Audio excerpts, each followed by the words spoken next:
你身邊有冇同事咧，一到一個年紀咧，佢就會一定要重複一次你嘅問題啊？我每一個男同事都變成咁樣。咁有一個溝通嘅方法咧，係教人，你唔知答人哋乜嘢嘅時候，你重複人哋嗰句説話嘅最尾嗰句，咁會令到對方聽得舒服而講落去，因為你講嗰句嘢係佢講嘅嘢嘛。嗱，呢個係好 common 嘅，即係好多人學溝通咧會學過呢樣嘢。我第一下聽我就覺得廢話，浪費我時間。後來我發覺我真係太多，譬如話我哋呢本書幾時出？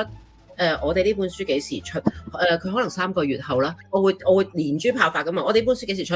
佢出嘅時候，大家會點樣配合？佢哋做佢出嘅時候，大家會點樣配合？跟住我第3次我頂唔順，點解我講一次，每一次你都重複我個問題？跟住佢點解你每一次講嘢我都要重複？佢係擋咗邪，係每一個冇咗就係咁啊！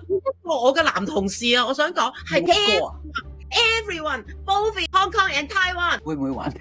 每一個男同事，女同事又唔會嘅喎，維持咗5-6年㗎啦。佢哋年紀係未到40歲㗎。跟住我就忍唔住問一個私人咁就話：咁江叔叔啊，點解啲男人咧會成日重複女性嘅問題嘅？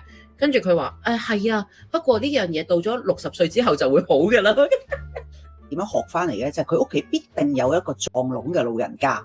哎呀，好凍啊！帶咗嗰件褸啊，好啦。係啊，阿陳伯帶咗嗰件褸啊，好啊，你啲同事點解對住你咧？因為佢哋覺得你係一個撞聾嘅老人家，所以佢哋對住老人嘅自動反應。點解60歲之後冇咧？因為佢60歲嘅時候，佢已經好難揾一個90歲嘅人對住佢。去撞聾對佢講嘢啊嘛，佢就等佢嘅説話俾人重複咯。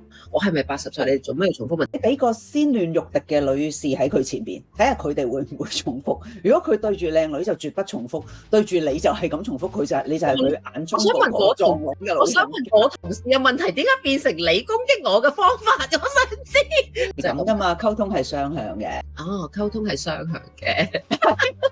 豈有此理！每講一句嘢我都重複。豈有此理！咁我哋個節目咪好易做。